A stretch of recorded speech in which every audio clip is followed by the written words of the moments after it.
question I'm calling you. But we'll start with General Manager Joe Cronin. All right, welcome. You guys hear me okay? Okay. Okay, trade deadline 2023 is over with. This one was unique. It was the goal that we set, when I started this job was to build a championship roster around Damian Lillard. So, over the past little over a year, we've been transacting with that goal in mind. The goal going into this trade deadline was to be extremely aggressive. We had identified several players who, for us, were difference makers. And difference makers can mean a lot of different things. For us, difference makers meant high-end impact players that were incredible fits on our roster. So, there's plenty of players that can fit that category. Many are not attainable. So we, tried to work through that and, okay, who's the realistic ones that we can make really aggressive offers for in order to hopefully bring on our team. So worked it super hard, came up empty. So from there,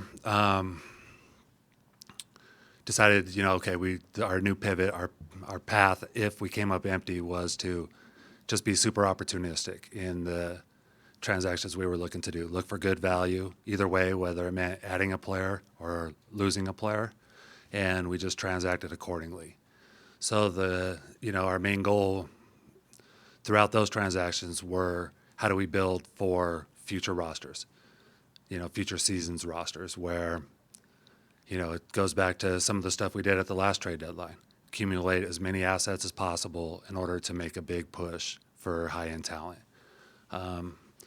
Last year's trade deadline was a little different because it was more, okay, we needed contracts and tools to even be able to pull that off, like trade exceptions and that kind of stuff. This time we were more in just asset acquisition mode. Get picks, get young players we like, get guys that hopefully can grow and build with us for this season and beyond. So, we want to be championship level as soon as possible. So for us, it's disappointing. Like, we want to get out there, and we would love to have a team out here tonight that is ready to rock. And we're borderline anxious to push all of our chips in. We can't wait for that moment to happen. It just hasn't come up yet. And, it's my job to be the voice of reason, to be very diligent, to not make a big mistake, to not get the wrong guy, to not overpay, to not give up on somebody that could eventually become a really good player. Like, I've got to be really smart about this because, it's trying to thread a really thin needle here where, we don't have room for error. We need to get this right. We want to maximize Damian's time.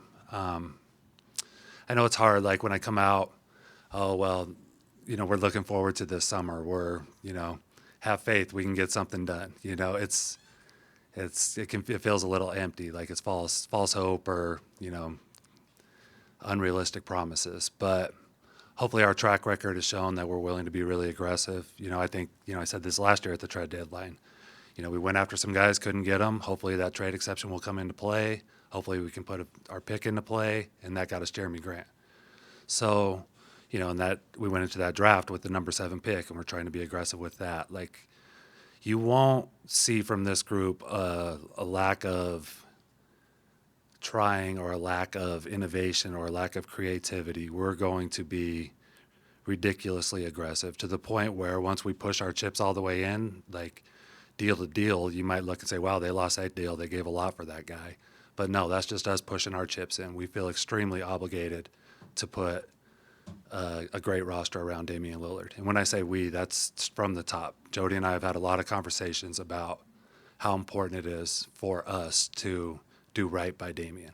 And we plan to do that. But, and you can ask Damian this, but he understands this, that it doesn't always fall into place immediately. We understand the timeline is short as far as we want this runway to be as long as possible for him.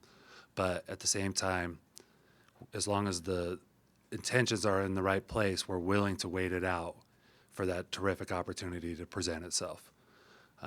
You got to have the assets to be able to maximize these opportunities, and we think we did some of that here at this trade deadline. We improved, our asset pool.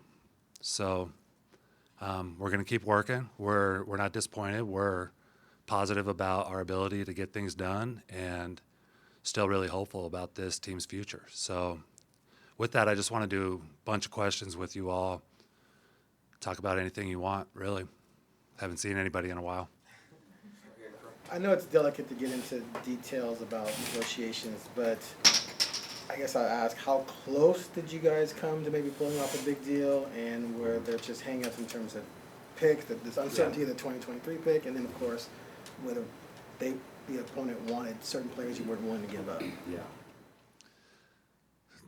The negotiations were all over the board. Sometimes you call, you get shot down immediately. Like they don't even want to listen. Call back 2 weeks later, has anything changed? No. Okay, that one's done. Others you get more involved, like, no, it would take this or that. And it just never gets too substantive where you're not making a whole lot of progress. Finally, one team pulls out. Others, we had one where, there's a good offer on the table. It was just way too much for us. We had a good player. It was just too much. So, it's a wide ranging. It's funny when you're going after those top players, like it can be a really quick exercise, especially in a league that's so competitive right now. There weren't a whole lot of teams looking to, take a step back.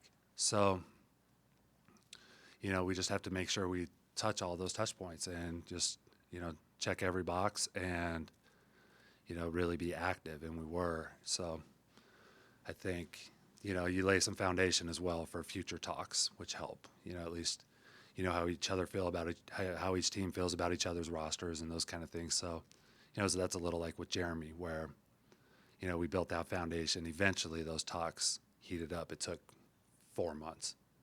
Mm-hmm. Joe, how do you view the protections on the Chicago pick? Is it positive or as a hindrance? Well, it's positive because you're protected. You can always walk back those protections. Now, it takes two to tango. You have to work out that deal with that team, but it's nice that pick can never be worse. Like, we're not giving away something that ends up being the number one pick, or, it's lottery protected. So we have that insurance in place. But it does complicate things to where you do have to, if we want to trade future picks, you either have to word them really funny where it leaves the other team unsure of whether they're going to get it. The first allowable draft kind of language where, okay, the first one we can really trade is 2025, and that's if 2023 goes away. So these teams get really uncertain real quick, and you definitely lose your power down at the bottom of those picks. 2029, will we ever see that kind of stuff? So, it definitely complicates putting pick packages together where you're definitely limited. We only have 7 first-round picks. You can only trade every other year. So even a team, say like Phoenix, who did it this year, they had all their picks. They could give 4. We're only allowed to give 3, and we'd have to renegotiate that current protection package. Did you ever enter or, kind of test the waters with Chicago this trade deadline about removing those protections? Yeah, Chicago and I talk pretty much during every transaction window where it's, hey, if it becomes necessary, would you be open to this? So we kind of lay a real light foundation to where, well, I'll call you if things heat up kind of thing. But basically trying to tee that up a little bit in case we have to hurry. And is that something where you'd have to forfeit something like second rounders or? Yeah, it's negotiable. It's whatever we work out, whether we change the protections to a certain year and deliver it, or whether we incentivize them somehow just to get the full pick back, or it could be a player, it could be all kinds of different variations. Joe, what is your understanding of where things stand right now with Gary, with the physical and that situation going on with Golden State right now? And then also there is this report in The Athletic that literally just came out that says that the Blazers training staff had been pushing him, I'm reading this verbatim, had been pushing him to gut through it, giving him Toradol shots. This had not been relayed to the Warriors during the negotiation process. Is that true? So I'm just hearing about the Gary Payton thing, like literally 5 minutes before I walked in here, so I haven't heard from any teams about this. So for now, I have to defer. Joe, one of the things that both you and Chauncey have talked about a lot is the lack of size in the roster. Technically, you bring in a bit more size in a guy like Cam Reddish, but functional size where you are in the lineup. Was that one of the goals going into that deadline, and how close were you to getting that? Are you happy with obviously not happy with it, but are you okay with where the roster currently sits for the rest of the season with that lack of size? Right. A big thing I've talked about, I think, pretty much all season long and even going into this season was we have a lot to learn about this roster. And now we're north of 50 games in, and I think we've learned quite a bit. And one of the most profound things we've learned, and I think we assumed going into it, but we feel even more validated now, is that Damian and Anthony make you elite offensively. Pretty much any way you cut it, those two are so good that no matter what, we're going to thrive offensively. The last month, our offensive rating's been through the roof. I think they're really starting to settle in. So going into this trade deadline, and even before, like we've been trying to do this, like with the addition of Jeremy and some of the other guys, we're trying to support these guys with, real defenders, with real size, with real length. So we've been incrementally building towards that. I'll be the first to acknowledge that we're not big enough, we're not long enough, we're not tall enough, we're not defensive-minded enough. This is something that's going to be a continual push from us, and you'll definitely see me lean way towards that side. Like, I think it would take quite a bit for our offense to break. So transactionally, we'll be really focused on adding guys that complement those two guards on the other end of the floor specifically. Joe, if that deal ends up being rescinded, is there a spot for Gary here? Is he? Oh yeah. Back up? Okay. Yeah, Gary was great here. We really enjoyed Gary, and these things happen in the NBA sometimes. Not a lot. You don't see physicals get failed a lot, but these things happen. Guys return, and I think our environment and our relationship with Gary's fine, so I'm not too concerned about it, actually. Joe, what's your stance on going for the playoffs or playing for a pick? Yeah. I want to see these guys compete. We're trying to build a culture here of, playing hard and competing, and I think we're seeing this. We've seen this a lot this year where night in, night out, these guys are giving it their all, and I thought that was an important first step for us. We have a lot of fine-tuning to do in this roster. There's a lot of things I want to change as we refine and get into super-duper win-now mode, but I want that culture of competitiveness to continue through. Like, these guys go out and do your thing, and I think they're very capable, and I'm really interested to see what this new group has in store. Is, Okay, you got a follow-up? yeah, is it possible that we see what happened last year if it gets to a certain point? It's too soon to say. I think sometimes, those things, like guys get injured or whatever, or you just have a bad run and things change and you decide to play some young guys, or you look at certain rotations or whatever. But as currently constructed, the way things are going, I don't foresee that being, paramount in our minds. But knowing we'll adjust as needed. Can you elaborate a little bit more on how the moves you made this week will help in the summer? Yeah, sure. Certain things come into play, whether it's, the obvious ones are we got a first and I guess potentially now 5 seconds. So those are, good currency in the marketplace and definitely help enhance a package. There were other things that, we had to do just financially where, the Josh Hart trade, he was about to be a free agent, so the thought was, let's get something for him and not lose him for nothing. Those kind of things. So I think we're definitely positioned with a better asset pool than we started with, and for me, that's really important. Joe, it's understood that people in your position work with their star players on kind of the direction of the franchise, and Damian's obviously a stakeholder here. Has Jeremy entered that role as well? Like, is he part of those discussions when you talk about the direction of this team, even though he potentially will be a free agent this summer?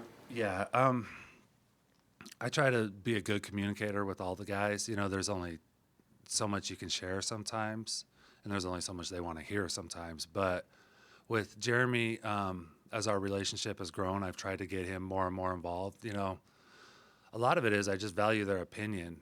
You know, they're the ones playing against these guys every night. You know, like, who do you like around the league? What types of players would complement your game? What types of players would allow you to do things that you're unable to do right now? So with these guys, you know, they're so sharp and intuitive, and they're so well versed of what their opponents are capable of. I try to take advantage of that. And at the same time, I think it's just a level of respect that I have for him where, you know, I think it's important to communicate and say, you know, okay, here's what I'm thinking, here's what I'm seeing with this team, here's what I think we need, here's some potential outcomes that could come from this trade deadline. So, you know, going into this trade deadline, I laid that out for Jeremy. You know, I think it's important that I thought it was important that he knew that we plan to be really, really aggressive, and that if we weren't really, really aggressive, we would turn to be opportunistic, which might mean losing a guy or two, or might mean a few changes at least. So I liked getting that in front of him, and I think he appreciates it. And I'd like to do that, you know, more often with him, and I think we will as the relationship grows. Is it important to get the extension done with him, or are you comfortable negotiating with him in free agency? I don't want to get too much into negotiation stuff, but I think at this point it's just nice knowing that that he's been terrific for us. Like, he knows how we feel about him, and we feel very positively about how he feels about us. And I think if we have that foundation, hopefully we can figure things out. We're gonna go right here first.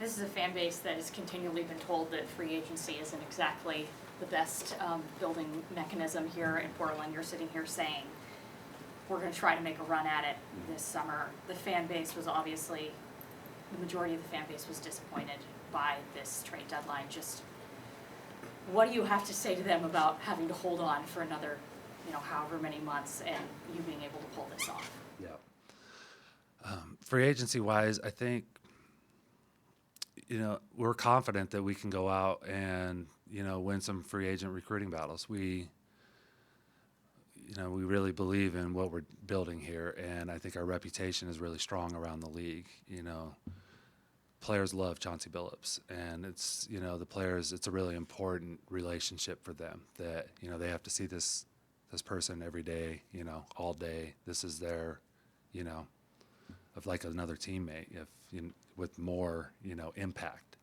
So I think Chauncey, Damian, you know, the environment we've built, our potential, I think, are all going to be, you know, really intriguing pieces, you know, especially as we continue to build this out. You know, you see where as you become more and more competitive, you get more and more appealing, especially from these veteran guys that, you know, their timeline's getting shorter, and they're looking to win and, you know, be in a great position. So I'm confident, and we'll never, you know, be arrogant about our ability to get somebody, but we'll also never duck from, you know, a recruiting battle against teams that, you know, might have historically won out in those things.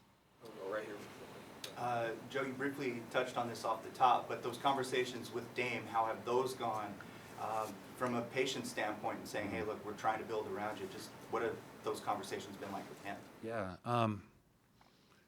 Dame's great, as you all know, and I would encourage you to ask him, you know, exactly how he feels about having to wait a little longer, about, you know, how much his urgency is kicking in. But Dame and I talk all the time. I mean, all the time. And, you know, I'm straight with him. I tell him goals. I tell him pitfalls. Teach him the cap. I go over lists with him of potential guys, you know, whether it's now or later. You know, we talk about the draft. I mean, he's just so, he has such a good, like, GM mind. Like, he just enjoys it. But also, I mean, this is, you know, him helping, you know, decide his future. Like, who do I want to play with? What do we need? So, you know, the conversations are deep and continual, but I think if you ask Damian, you'd hear an answer that says, you know, we're in this together, and, you know, we've talked a lot about being connected. You know, we talked about that in the preseason, and I think we're as connected as ever, and hopefully, you know, when you ask these questions, you'll hear that. Joe, can you just give kind of a thumbnail sketch on the guys that you acquired? Sure. So the first one was we did Josh Hart for Cam Reddish. Cam, really talented, 23 years old, 6'8", wing, handle, pass, shoot, solid defender. I think this environment's going to be terrific for him. I'm excited about Cam. There's not too many guys his skill set, size, and age that you come across, and I'm encouraged by, him being here, and I'm excited about the development that we can put him through, and he's gonna get some playing time, and I think Chauncey's gonna be good for him and empower him, and I think we're gonna see some good things. What's your read on why it hasn't worked for him? Yeah, I mean, every guy's path is different. This league is so difficult, and sometimes it's situational, sometimes it's just your development curve. Like some guys thrive early, some thrive late, and some it's just they just need a different opportunity or a different role. So it's really all over the board. And with Cam, I think, it's definitely not a question of talent. Sometimes it's just a question of getting the right opportunity, and hopefully we'll be able to provide something that's more amenable for him that way. Other guys we acquired, Matisse Thybulle, flat out elite defender.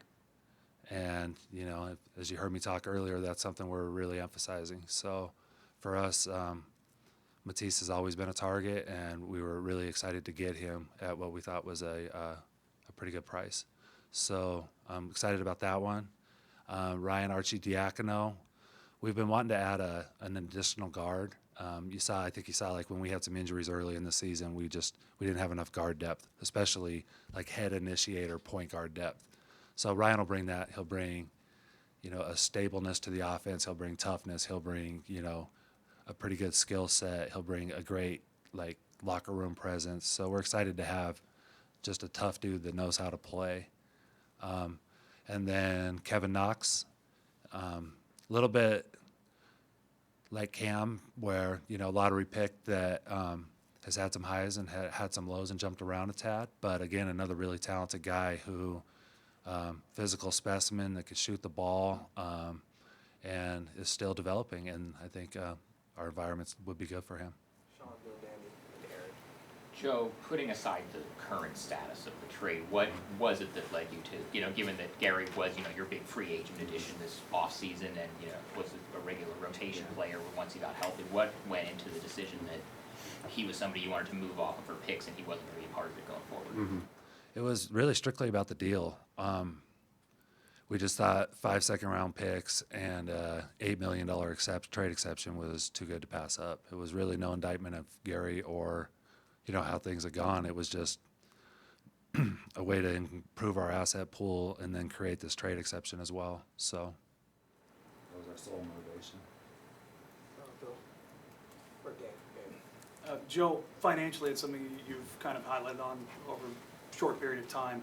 Do you feel like that you have the right salary slots and exceptions and tools and everything necessary to make not only the big move that you hope to make this summer, but to fill out the rest of the roster? I know you can't comment on other teams, but the Suns made the trade for Kevin Durant, and what's behind them after those three guys is limited. As you guys sit right now, you guys don't have three other all-stars.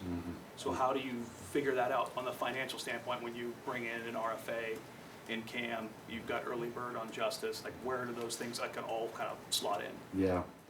No, it's something we pay close attention to, and something I alluded to a little earlier where, if you don't have contracts, you better have exceptions. If you don't have either, how do you make deals?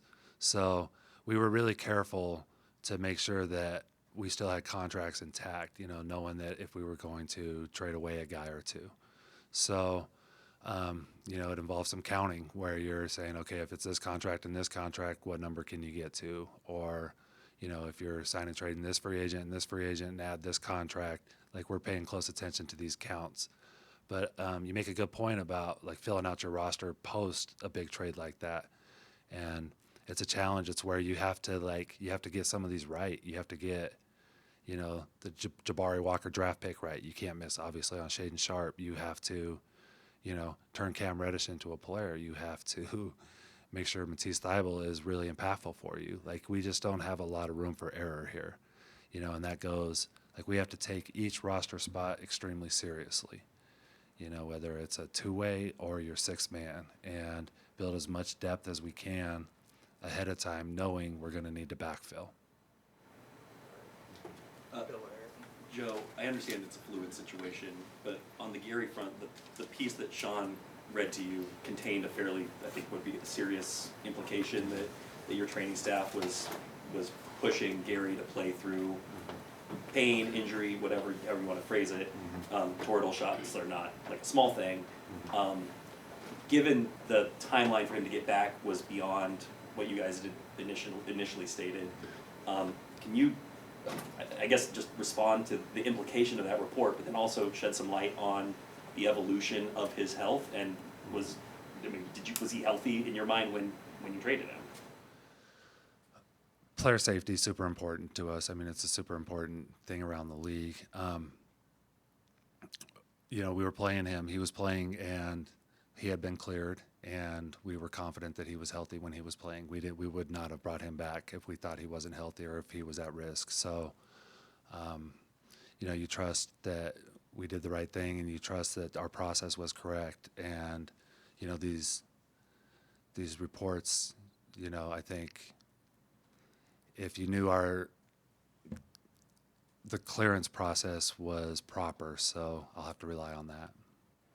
He was technically cleared weeks before he played too, right? Yeah, you know, because we got into a pretty long ramp up where, yeah, it's cleared. You know, I don't want to get too deep into this, but, you know, quite a ways ahead of him playing. So we did a lot of 1-on-0, 1-on-1, 2-on-2, 3-on-3 build up to, you know, get him safely back in a 5-on-5 environment. Just Last question. Yeah, Brenna mentioned frustration of the fans because you guys didn't land somebody. Another part of the frustration is that, once again, this has been going on for decades. They watched Dallas get a Kyrie Irving. They watched Phoenix, which was in the finals 2 years ago, best record last year. You know, had the best record this year before Booker got hurt. They had Kevin Durant. How much does that just make it more difficult for you to build a winner around Dame when you may need not just one star, you may need 2 or 3? Seeing other things happen around the league, it's for me, it's more motivating than anything. Like, I think we put more pressure on ourselves than anything to get this done. Like, we're extremely motivated to put as many players around Dame as we can, and we are really looking forward to having that opportunity. Now, pulling all that stuff off, I'll admit, is extremely complicated. And, you know, you just, again, this goes back to your positioning. Are you giving yourself the best opportunity to get these things done? Do you have enough assets? Do you have the right players? Do you have the right contracts? Do you have, to Danny's point, enough bench support to fill and be competitive once all those guys go away? So I would just say, you know, if anything, it's just more motivating than anything, that you want to compete with these teams and you want to be as or more aggressive than they have been. All right, thank you, everyone. Thanks, everybody. Thank you. Thanks.